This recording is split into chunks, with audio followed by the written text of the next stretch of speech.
Welcome to Is It Fast? And say hello to the brand new BMW X5 45e to give it its full title, but the important thing is it's a hybrid and we're going to take it on a leisurely drive around the British countryside.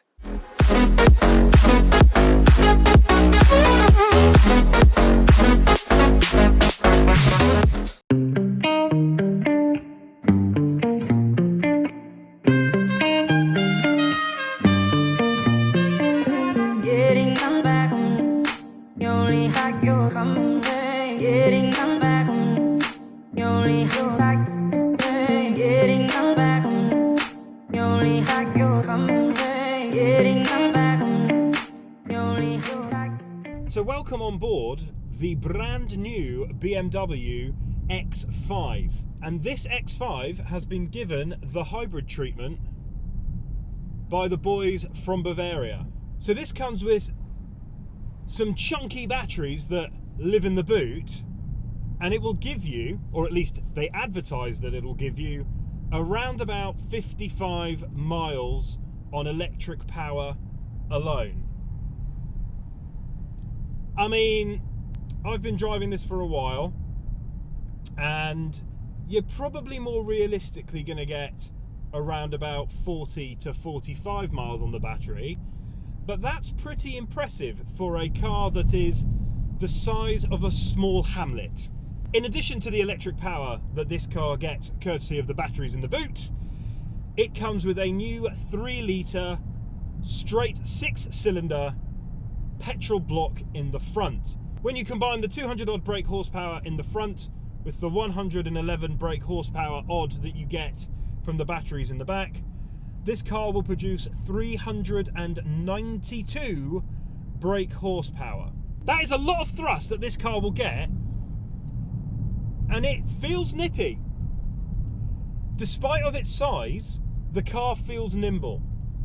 When you put this into sport mode, everything hunkers down, the steering and the throttle become far more dynamic, and dare I say it, this car feels sporty. Not bad going for something that is the best part of 2.5 tons. It's a heavy mama. The thing with a car this size is you do sometimes worry about how well it will handle our poorly constructed and actually rather minuscule streets and roads here in the UK. But actually, because the steering is quite responsive and you get a lot of visibility through what can only be described as the plethora of glass that this car is surrounded in, you actually feel quite in control of where you're placing this thing. I'm driving down what is a very narrow kind of medieval style street here in rural Kent. Okay, I'm stopping. And it's handling it pretty well. I mean, obviously you can't make it any smaller than it already is. But in terms of giving you confidence to drive it without crashing it, it's absolutely fine. Now, if you're going to spend the best part of £65,000 on a car, you want certain things. You want it to be comfortable. This BMW is certainly that. Hello, what can I help you with? I've just realised that every time you say BMW, the car talks back to you. It has taken me 2 days to figure that out. Absolutely no flies on me. Come to Is It Fast for... To make an emergency call, no. Please use the emergency button. This is going to be a thing. Stop it. Now I'm going to say car instead of the B word, because every time I do say the B word, it thinks I'm talking to her. I don't want to talk to you right now. I want to do a car review, please. What was I saying? That was it. What you want out of a car that's 65 grand. This car is sublimely comfortable. You've got to remember that at £65,000, it is going to come up against competition like the Range Rover Sport, the Mercedes GLE range, the Volvo XC90s. There's some stiff competition in this segment of the market, and it's holding its own. I've always had the complaint about BMWs that the interiors don't really match with the price. They didn't do anything for a while. And if you look back over some of the older reviews on Is It Fast, where we look at some of the older BMWs, everything I like except the interiors. They've really upped their game on the interiors. Admittedly, this does come with a number of packs that enhance your experience of this car. Comes with a visual pack, tech pack, M Sport pack, all the things that do make your driving experience that bit better. But it is gorgeous in here.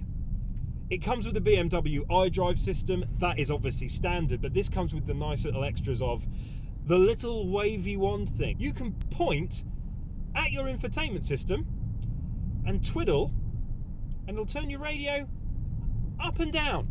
That's not necessary nowadays, but it's a nice to have. I've got no idea where I bloody am, you know. I think I probably want to go right. Oh, Christ. Oh, can't make that corner. Car is a little too large to make that tight corner. Oh, but at least it comes with 360 moving cameras, so you can virtually see where your car is on the road, and a very clear rear HD camera, so you can see when you're about to plough into something. Oh, and also a camera at the front, so when you're parking this barge, you can see exactly what's in front of you as well, which was quite handy there because it was pretty tight. Pretty tight indeed. The thing is, when you're not in hybrid mode, looking after the planet, and you stick this in sport,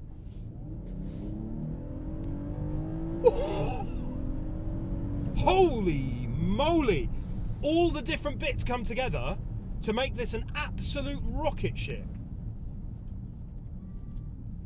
It sounds so good as well. I'm a sucker for a sound. The thing is, this is a very, very good all-rounder. It's comfortable, there's loads of room, there's loads of tech, it feels up to date and current. The steering wheel feels sporty, I like that. The seats are comfortable. It's got everything you need in a car this size. Time for some confessions. I didn't like the old X5.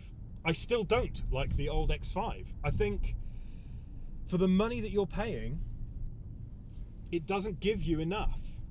I think the interior of the old X5 wasn't good enough. The driving feel wasn't good enough. It didn't make you feel confident when you were driving it around that it would go where you wanted it to go.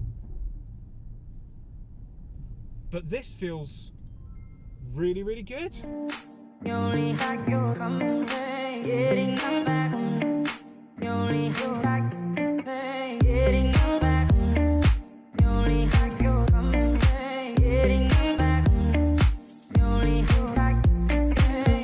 So that was the BMW X5 45e Hybrid. In summary, you do have to pay quite a bit of money to get your bum in this seat, but I absolutely promise you, if you're looking for a large, comfortable SUV that does its little bit for the environment via hybrid technology, yeah, I can't tell you not to buy this. It's really, really quite good.